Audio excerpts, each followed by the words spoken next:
নহ'ব আমাৰ সকলোৰে প্ৰচেষ্টাত এই কাম কৰিবৰ কাৰণে আমি চেষ্টা কৰিব লাগিব অকলে কেতিয়াও কোনোবাই সমাজ সংস্কাৰ কৰিব নোৱাৰে সমাজ শুদ্ধ কৰিব নোৱাৰে চৰকাৰক অযথা এনেই গালি পাই থাকি একো লাভ নাই আমি যিকোনো কামতে কেৱল চৰকাৰকে সমালোচনা কৰিছো আমাৰ দায়িত্ব আমি পাহৰি গৈছো আমাৰ দায়িত্বখিনিও যি ধৰণে পালন কৰিব লাগে সেই ধৰণে পালন কৰা নাই আমি এজন ল'ৰাক যেতিয়া কোনোবাই ৰাস্তাৰ কিনাৰত চিগাৰেট খাই আছে কোনোবা এখন বাৰত বহি যেতিয়া যুৱক কিছুমান শিক্ষিত যুৱকে ছাত্ৰ যেতিয়া মদ খাই আছে আমি সেইখিনিক বাধা দিবলৈ চেষ্টা নাই কৰা আমি এইবিলাক বাধা দিব লাগিব চৰকাৰে কঠোৰ হ'ব লাগিব সমাজক সুৰক্ষাৰ স্বাৰ্থত অন্তত গুৱাহাটীৰ পৰাই এই অভিযান আৰম্ভ হওক এতিয়াৰ পৰা গুৱাহাটীত এই বাৰবিলাকতে হওক মদৰ দোকানবিলাকতে হওক এইবিলাকত যাতে কোনো শিক্ষিত ছাত্ৰ ছাত্ৰীয়ে মদ খাই মাতলামি কৰিব নোৱাৰে এই চেষ্টা ইয়াৰ ক্ষেত্ৰত এক সজাগতা আনক আমি আগৰ পৰাই কৈ আছো আজি এই শৃংখলতাৰ ফলত অনাগত দিনত গোটেই সমাজখনেই দূষিত হৈ যাব গতিকে সেইকাৰণে আমি নিউটপল আৰু অভিজিত সেইবিলাক বাধ্য কৰিছে গতিকে আমি এই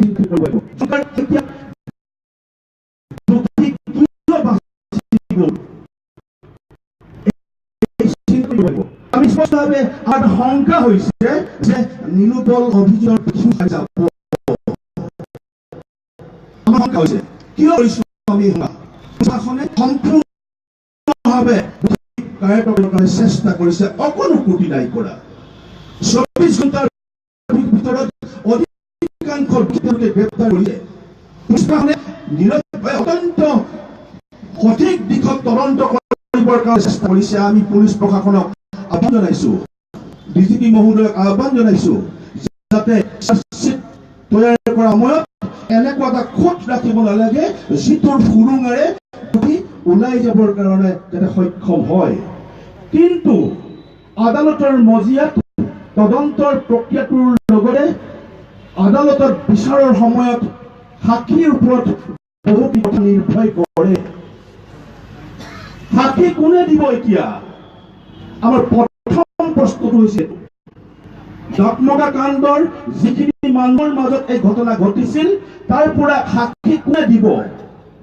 মই সেইকাৰণে যোৱা 14 তাৰিখে গেংগত ৰাজহুৱা সভাত গৈ স্পষ্টভাৱে কাৰ্বি আংলং অটোনমাছ কাউন্সিলৰ উপাধ্যক্ষ আছে কাৰ্বি ৰাইজ আছে মই স্পষ্টভাৱে কৈছো যিসকলক সাক্ষী হিচাপে চিনাক্তকৰণ কৰিছে প্ৰশাসনে যিসকলক সাক্ষী হিচাপে চিনাক্তকৰণ কৰিছে যিসকলৰ পৰা ইতিমধ্যে মতামত গ্ৰহণ কৰিছে যিসকলৰ মতামতৰ ভিত্তিত ইতিমধ্যে দোষীক চিনাক্ত কৰিছে এই সাক্ষীসকলক যাতে নিৰ্ভীকভাৱে তেওঁলোকে আদালতত বক্তব্য উত্থাপন কৰিব পাৰে সাক্ষী দিব পাৰে তাৰ ক্ষেত্ৰত তেওঁলোকৰ নিৰাপত্তা নিশ্চিত কৰিবৰ কাৰণে মই কাৰ্বি আংলং অটোনমাছ কাউন্সিলক সেইদিনাখন অনুৰোধ জনাইছো আৰু এই সাক্ষীক যদি কোনোবাই ধমকি দিবলৈ চেষ্টা কৰে এই সাক্ষীক যদি কোনোবাই ভাবুকি দিবলৈ চেষ্টা কৰে তেতিয়াহ'লে কিন্তু আমিও হাত সাৱটি বহি নাথাকিম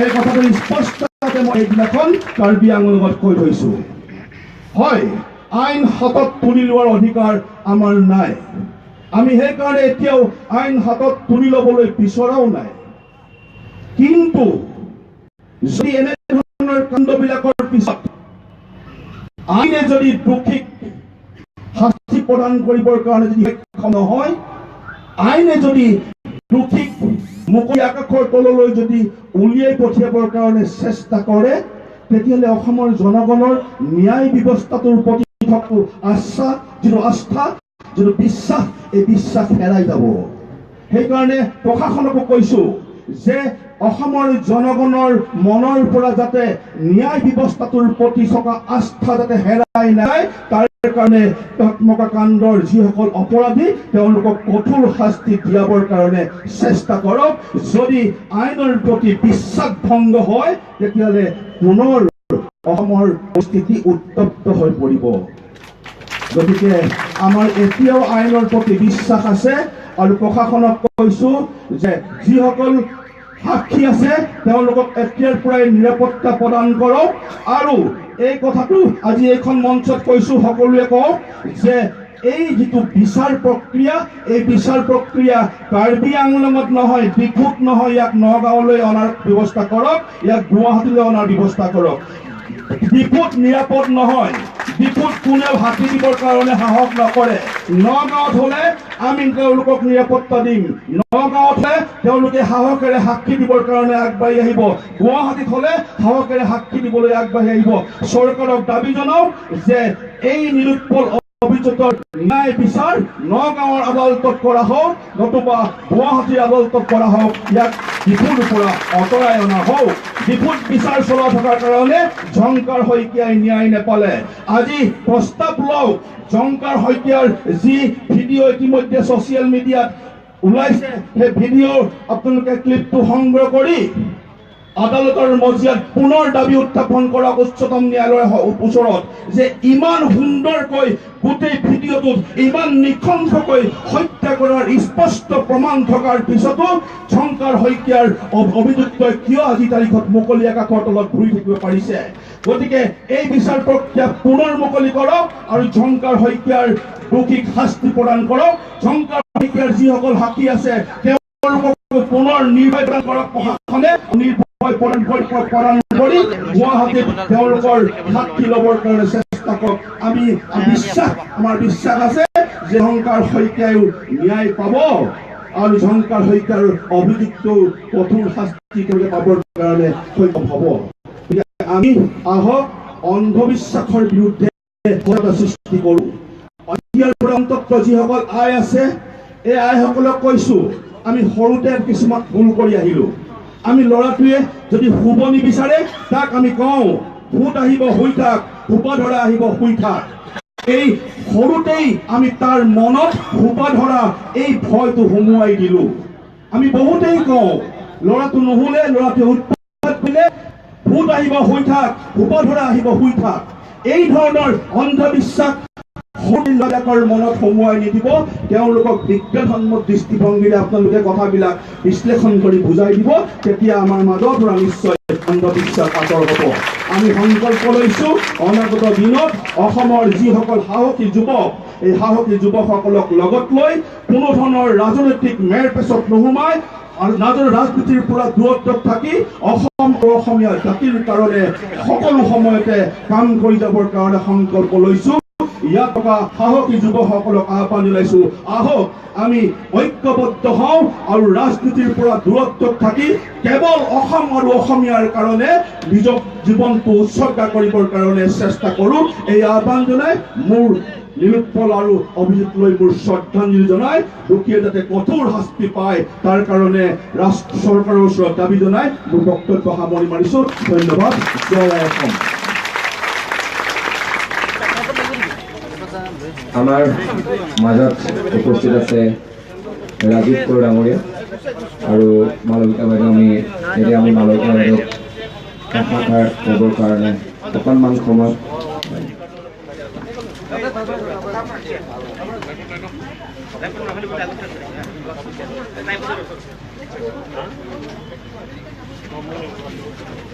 আজি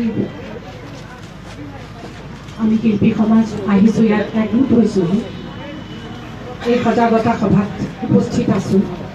খুব ভাল লাগিছে গোটেইখিনি মানুহে যে এনেকৈ কথাটো লৈছে আৰু জিতেন দত্তই সকলো কথা ধুনীয়াকৈ কৈ গ'ল। মই গতিকে একো নকওঁ আৰু ক'বলৈ মোৰ মনো নাই।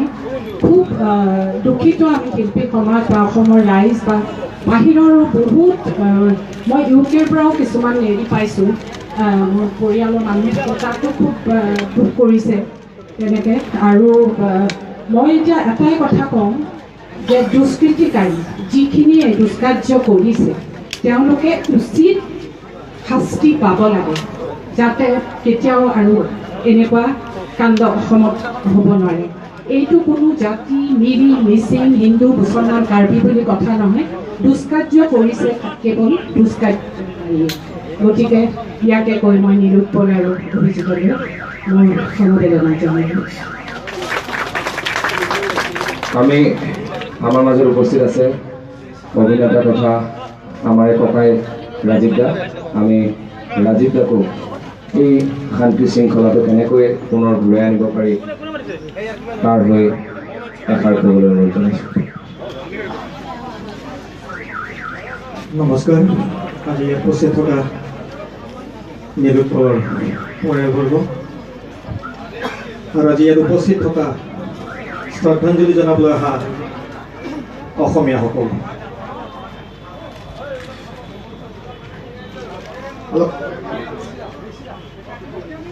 অলপ কষ্ট লাগে কথা ক'বলৈ, কিন্তু আগতে মই অকণ ক্লিয়াৰিফিকেশ্যন দিব খুজিছোঁ। অলপ সময় ল'ম, কিন্তু মই ছুটিকৈ কথা ক'ব নোৱাৰিম, বেয়া নাপাব। আছে কিছুমান কথাই ক'বলগীয়া। প্ৰথম কথা হ'ল, তোমাৰ বেটেল নিউজ চেনেল ওলাইছিল ৰাজীৱ ক্ৰৌ হেনো প্ৰাণৰ ভয়ত পৰিয়াল লৈ কাৰ্বি আংলং ভ্ৰমণ কৰি আছিল। এইটো সম্পূৰ্ণ মিছা।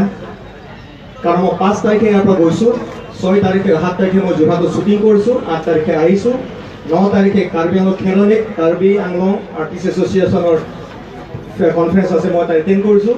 10 তাৰিখে ঘূৰি অহাৰ কথা আছিল, কিন্তু নগাঁৱত সেইদিনাখন ফেচবুক লাইভত দেখা পালোঁ কাৰ্বিক মাৰিবৰ কাৰণে এদল যুৱকে ঘূৰি ফুৰিছে মটৰচাইকেলত। কাৰ্বি ক'ত, কাৰ্বি ক'ত, য'ত আমাৰ ধমকি দিছে। 11 তাৰিখে আহিব লৈছোঁ, একে অনুৰূপ ঘটনা। 10 তাৰিখে আহিব কৈছোঁ, 12 তাৰিখে একে অনুৰূপ ঘটনা। খোজাইত মোৰ ঘৰ ৱেষ্ট কাৰ্বি আংলং, যদি য'ত ঘটনা ঘটি হৈছে তাৰ পৰা মোৰ আগত ডেৰ ঘণ্টা ৰাস্তাৰ আমাৰ ডিফাৰেঞ্চ। গতিকে মই যিফালৰ পৰা আহোঁ নগাঁও বুজাই মই তাত হৈ আহিব লাগিব। মোৰ লগত মোৰ দুজনী ছোৱালী আছে, মোৰ মিছেছ আছে। গতিকে মই আহিবলৈ মই অকণমান ৰখি দিছিলোঁ। আচলতে মোৰ কোনো পলায়নবাদী নহয়, মই পলায়নবাদী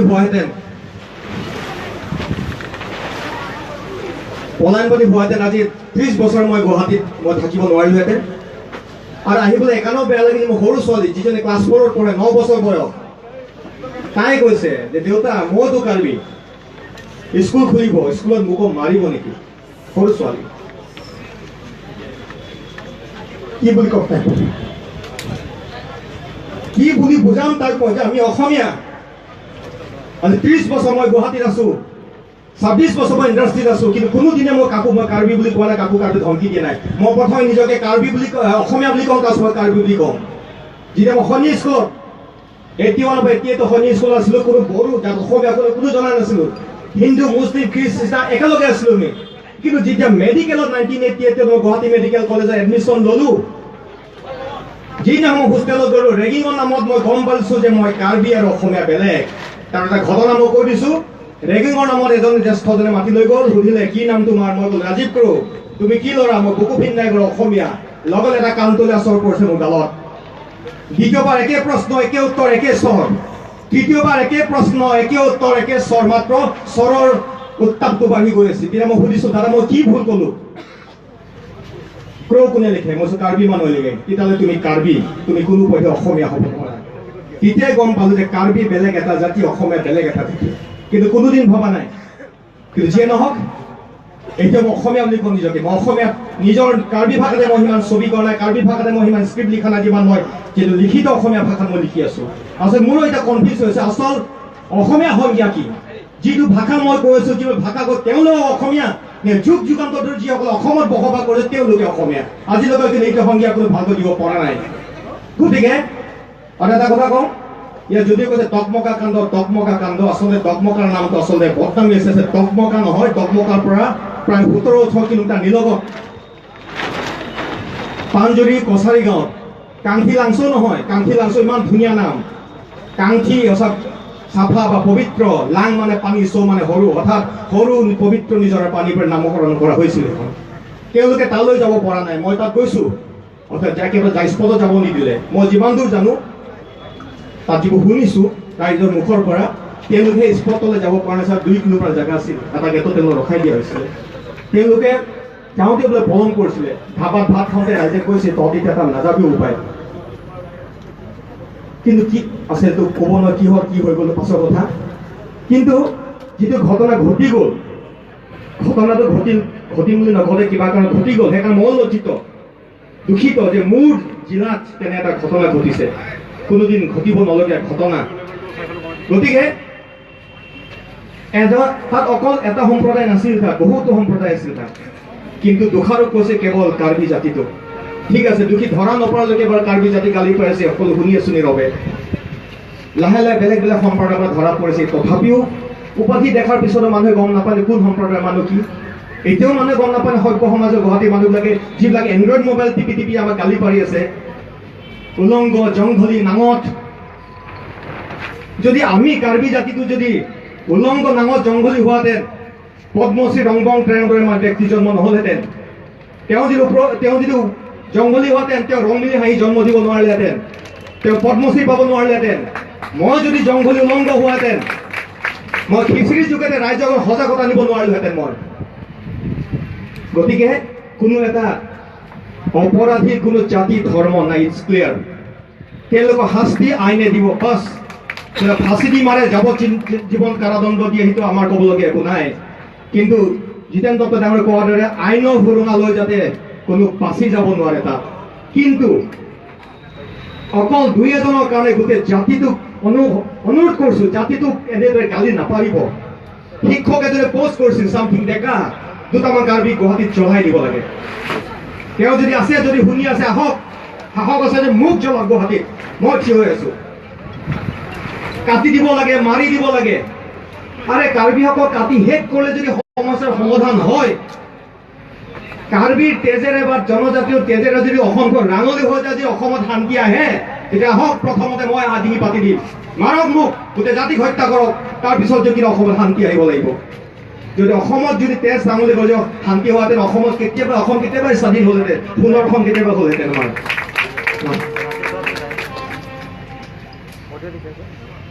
পুলিচ আহিব আবেগ কিছুমান কথা আছে গতিকে যিয়ে নহওক আৰু আজি কিছুমানে পাইছে নাজানো ভিডিঅ'ত আছে বাংলাদেশী এজনে কৈছে আমাৰ গাত অসমীয়াৰ তেজ আছে আমি বাংলাদেশৰ পাইছো অসমীয়া বাংলাদেশৰ পাইছে জংঘলী কাৰ্বিবিলাক ক'ৰ পৰা আহিছে বাংলাদেশী এজনে পোষ্ট কৰিছে ভিডিঅ' আপোনালোকে পাইছে নে নাজানো যদি নাই মই দিব পাৰিম আৰু তাৰ মাজত এজন ব্যক্তিয়ে পাৰ্চনেলি মোক ভিডিঅ' কিছুমান দিয়ে হত্যাকাণ্ডৰ কিছুমান ভিডিঅ' এটা ভিডিঅ' আছে কাৰো হাতত নাই সেইটো মোৰ হাতত আছে তেওঁ ব্যক্তিগতভাৱে মোক কিয় কৰে মই তেওঁ সুধিছো হোৱাটছআপ কৈছো আপুনি মোক এই ভিডিঅ' কিয় দি আছে উত্তৰ নিদিয়ে মোৰ আপোনাৰ চিনাকি লাগিছে কিন্তু ধৰিব পৰা আপোনাৰ চিনাকি দিব নেকি উত্তৰ নিদিয়ে থ্ৰু কলাৰ চালে কেৱল ৰাজু বুলি ওলাই ফটো মই তেওঁ স্ক্ৰীনশ্বট মাৰি থৈছো তেওঁ মোক ব্যক্তিগতভাৱে কিয় সেইটো ফটো পোষ্ট কৰে কিহৰ কি আক্ষেপ আছে তাৰ কি দুখ আছে মোৰ প্ৰতি গতিকে মই এটা অনুৰোধ কৰোঁ যে আৰু এটা অনুৰোধ যে এটা কিছুমানে প্ৰতিমূৰ্তি বনাব লাগিব প্ৰতিমূৰ্তি বনাওক তাত কোনো আপত্তি নাই কিন্তু প্ৰতিমূৰ্তি বনাৰ পিছত তৃতীয় পক্ষ যদি প্ৰতিমূৰ্তিটো যিটো অন্যায় কৰে অপমান কৰে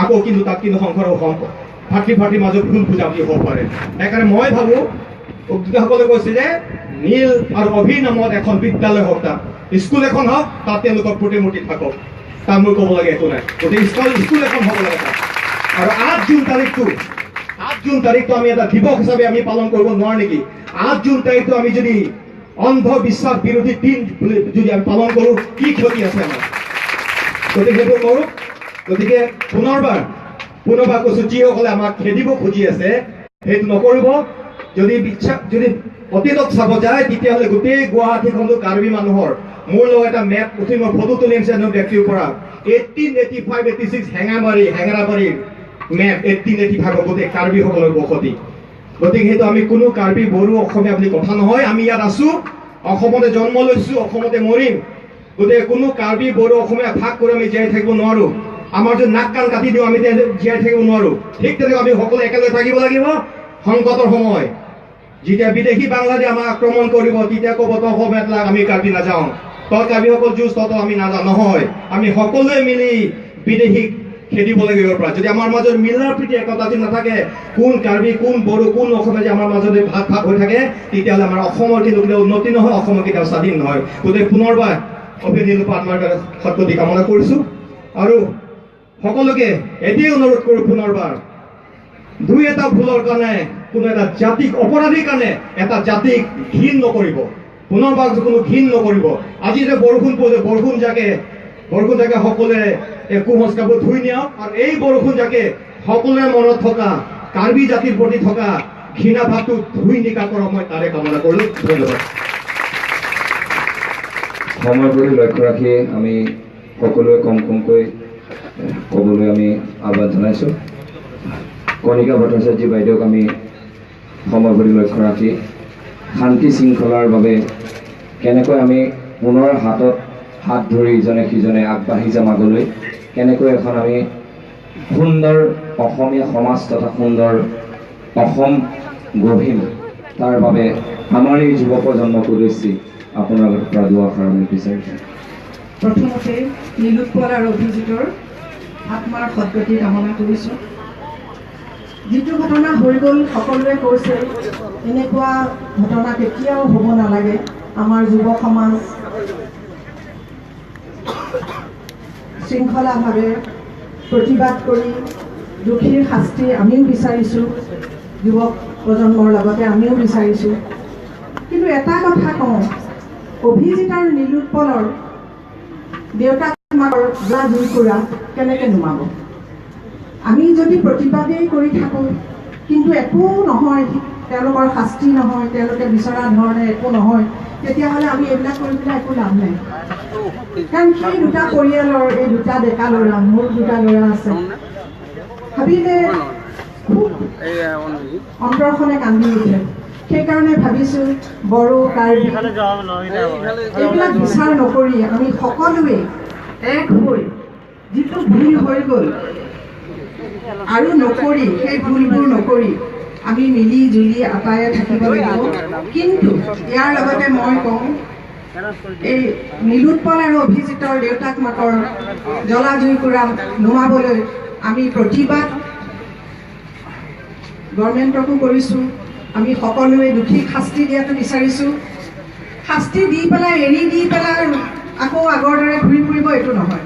তেতিয়াহ'লে অভিজিত আৰু নীলোৎপলৰ আত্মায়ো শান্তি নাপায় আৰু পৰিয়ালটো বিশেষকৈ দেউতাক মাকৰ কথা অনুভৱ মানে বেছি কৰিছোঁ দেউতাক মাকৰ কাৰণে। যিমানেই দিন যাব, এইকেইদিন হুলস্থুল হৈ আছে, তেওঁলোকে অকণমান পাহৰি আছে। আজিও গৈছে, চেনেলৰ মানুহ গৈছে, কোনোবাই ইণ্টাৰভিউ লৈছে। তাৰপিছত তেওঁলোকে কি কৰিব? এজনৰতো এটাই ল'ৰা, এটাই হওক দুটাই হওক ল'ৰা নিজৰ।